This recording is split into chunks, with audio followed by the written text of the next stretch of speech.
So within AIZ, the element of our teaching practice, that part of the pie, is a very deep area.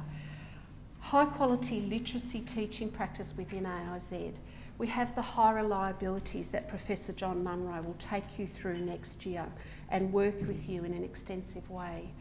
We also use and call upon what we call key comprehension strategies, and we look at national and international research around reading comprehension, and also the work that you will do as you come together and meet with professional learning, the sharing that you will do from your experience and about what's happening in your school.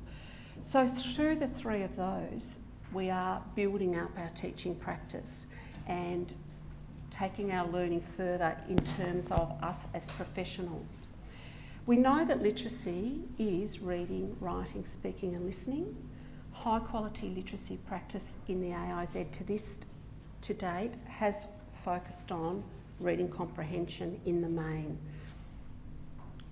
Next year we'll see what other elements will be added and what directions. So the two parts of the pie of the evidence-based monitoring and our teaching practice link together in the PLTs, professional learning teams. In a way, the PLTs are where all of the elements come together. Because what happens in a PLT, as it says there, this is where the culture of reflective practice really comes into practice, and there is collaboration and challenge around the way that PLTs work.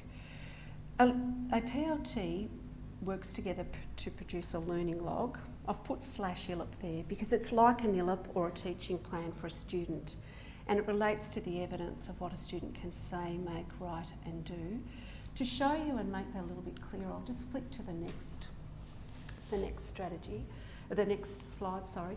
What happens is, because of the evidence you have, be it NAPLAN, be it the ALP test, be it something from within your classroom practice, something from your school assessment schedule, you have evidence about where the student is now, and that gives you evidence for the learning goals that need to be developed for that student.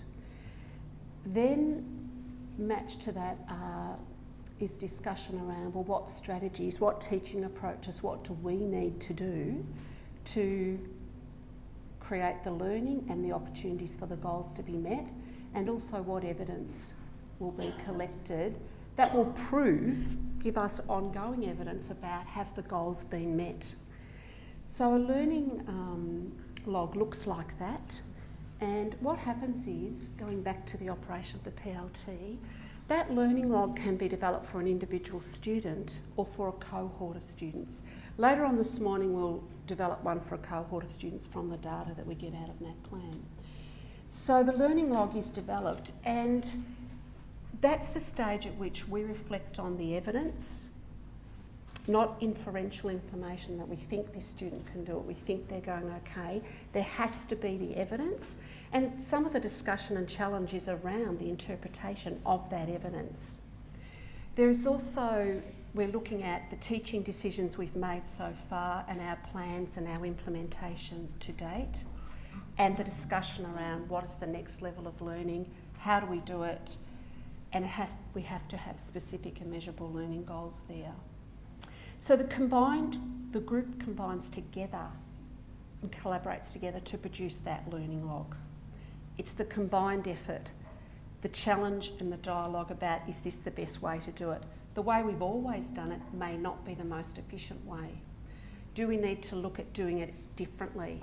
Do we need to go off and do some research to better inform ourselves in this area? Because what often happens, and we'll see a PLT team leader later on a video clip, what happens is your professional learning needs will often arise out of the discussion at the PLT, and you will then put that into your schedule, or the operation of the PLT itself is professional learning.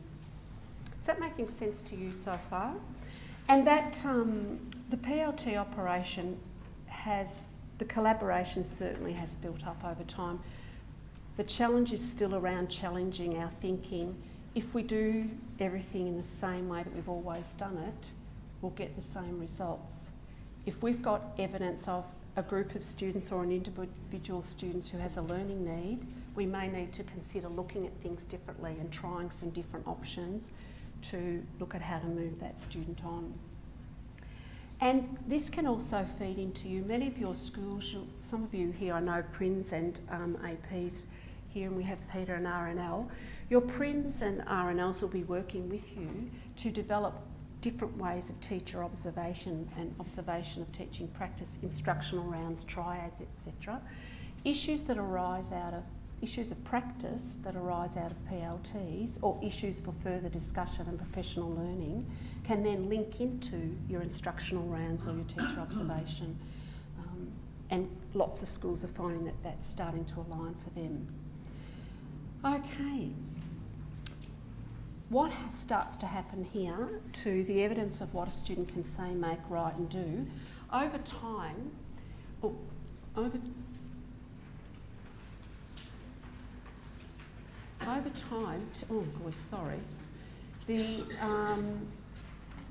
this evidence becomes more closely aligned to your classroom practice. Teachers will bring along samples of work that are annotated. They'll bring along recording of what a student said. For instance, in a reciprocal teaching session, a question that a student asked is an indication of their comprehension level, or a question that they added to and answered on behalf of the rest of the group could be evidence of what they said that is brought along to that group. If over here one of the strategies for implementation and working on the goal might have been reciprocal teaching, the evidence might be what they said in the reciprocal teaching session. What they wrote, a text response of a particular nature linked to the goals. So it works and really does narrow down that gap between data being used for teaching. We often talk about it, but we don't always use it in a very direct way. Okay. The PLTs. I'm going to give you a look at your role in relation to that in a moment. As I've said earlier, the data is primarily about students, but it does correlate to teacher practice and the implications at the individual team and school level. It is an opportunity for every member of the team to have a voice, and it's actually an expectation of participation by everybody in your team. And that's where the culture of collaboration and challenge develops. It's an opportunity for every teacher to benefit from the experience and insight of other teachers and team members. So it is professional learning in itself. The collegiate sharing, development and growth as an individual, as a team, as a school, builds, and as AIZ as a whole school approach. You may start off next year just running one PLT, but you may also run several, and lots of schools have launched in and now have their PEPTA 2s in PLTs as well, so that AIZ is at the whole school level. It is a deeper way of getting to know your students, and you're actually not just recording data, but actually analysing it, and not just analysing it, actually using it for teaching, because you're doing those learning plans and those learning logs together. Okay. What we're going to do now briefly is to look at the role of PLT leaders. I might get you to help Lena give those out. I'm going to give out the information that is in the pack that you received earlier this term, or this year, sorry, about the role of PLT leaders and the role of learning leaders. Just have a look through and identify quickly and discuss, and we're happy to take any questions from you about the PLTs and about the role of learning leaders. Have a look through, now that you've seen that connection between the data, our work and deep understanding of our work, and the PLTs, how that will fit with your role and what you will need to be doing.